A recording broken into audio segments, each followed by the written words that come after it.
Once upon a time, not so very long ago, there was a sweet little girl who lived with her mother and her father in a cozy little cottage. This cottage sat at the edge of a big green forest, where birds sang cheerful songs all day. She was known to everyone as Little Red Riding Hood. She wasn't born with that name. She earned it because of a beautiful, bright red cape with a hood her grandmother had made just for her. She loved it so much she wore it every single day, whether it was sunny or cloudy. Her world was happy and simple, filled with her family's love and the familiar sights and sounds of the village. In the morning, she helped her mother water the garden flowers, watching busy bees buzz from petal to petal. In the afternoon, she played with other children. Her red cape fluttered like butterfly wings as she ran and laughed. Everyone agreed she was kind and cheerful. Her most special friend, besides her parents, was her dear grandmother, who lived across the forest among tall oaks and friendly squirrels. Seeing the concern on her daughter's face, Little Red Riding Hood's mother had a wonderful idea. I know what will cheer Grandma up. We can pack a basket of delicious treats for her. A little taste of home might be just the thing to help her feel stronger. Little Red Riding Hood's eyes lit up at the thought.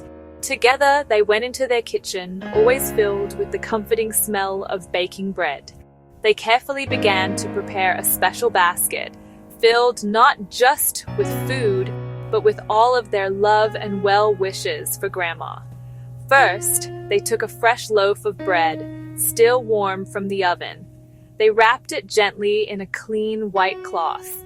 The crust was golden and crispy, the inside soft and fluffy. Next, they added a small pot of sweet butter.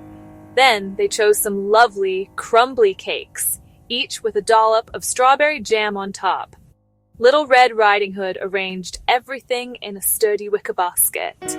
Her mother added fresh milk and tucked in a small jar of honey, good for a sore throat. Now, Little Red Riding Hood, you must go straight to your grandmother's house. Don't stop to play or pick flowers. And most importantly, do not talk to any strangers. With her red cape pulled snugly over her head and the basket swinging from her arm, Little Red Riding Hood set off on her journey. The path into the woods was familiar to her, a winding trail of earth that snaked between tall, ancient trees. Sunlight streamed down through the leaves high above, making dappled patterns dance on the ground in front of her. She could hear the rustling of squirrels in the branches, the happy chirping of little birds. It was a beautiful day, and the forest felt friendly and welcoming as she began her walk. She remembered her mother's words and tried to walk straight ahead without getting distracted. But the woods were so full of wonderful things to see. Family of rabbits hopping near a patch of clover, bright blue jay perched on a low-hanging branch, colorful butterflies fluttering like stained glass. She giggled as one almost landed on her nose. She kept walking, humming a little tune, happy to be on her way to see her grandmother. Suddenly, a new sound broke the rhythm of the forest. It was a low, smooth voice that seemed to come from right beside her. Good morning, little girl. Little Red Riding Hood stopped and turned to see who was speaking. He had thick gray fur, pointy ears, and eyes that twinkled in a way she couldn't quite understand. He was smiling at her, showing a great many sharp white teeth. Forgetting her mother's warning for a moment, she thought he looked quite polite. Good morning to you, Mr. Wolf. And where are you going on this fine day with such a heavy-looking basket? I'm on my way to my grandmother's house. She's not feeling very well, so I am bringing her some bread, butter, cake. The wolf's ears twitched with interest. And where does your dear grandmother live? Oh, just on the other side of the woods, in the cottage under the 3 big oak trees. The wolf thought this was very interesting news. Well, isn't that a lovely thing to do? Look at all these beautiful flowers growing here. I'm sure your grandmother would love a pretty bouquet. Yellow buttercups, purple violets. She stepped off the path to pick some. The wolf grinned and ran as fast as he could through a secret shortcut. He arrived and knocked gently on the door. Who is it? It's me, Little Red Riding Hood. I've brought you some cake and bread. Oh, how wonderful, my dear. Just lift the latch and come right in. Little Red Riding Hood arrived, arms full of flowers, and knocked. Lift the latch and come in. She walked to the bedroom and saw her grandmother with the covers pulled up high. Grandma, what big ears you have. All the better to hear you with, my dear. But Grandma, what big eyes you have. All the better to see you with, my dear. But Grandma, what big hands you have. All the better to hug you with, my dear. Oh, Grandma, what a big mouth you have. All the better to eat you with. He jumped out of bed and swallowed her in one gulp. Just as the wolf, now with a very full belly, was settling down for a nap, a brave woodsman happened to be walking by the cottage. He knew the grandmother well and thought it strange to hear such loud snoring from her quiet little house. He decided to peek inside to make sure everything was all right.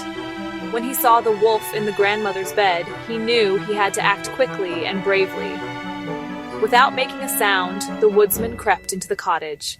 He saw the wolf's big, round tummy moving up and down as he snored. With his very sharp axe, he carefully cut open the wolf's belly, gentle so as not to harm whatever might be inside. The first thing he saw was a flash of a bright red cape, and out popped Little Red Riding Hood. She wasn't hurt at all, just a little scared and very surprised. Oh, thank you. It was so dark inside the wolf. Right after her, out came her grandmother, safe and sound. They shared the biggest, longest hug they had ever had. To make sure the wolf would never bother anyone again, they worked together to fill his belly with heavy stones.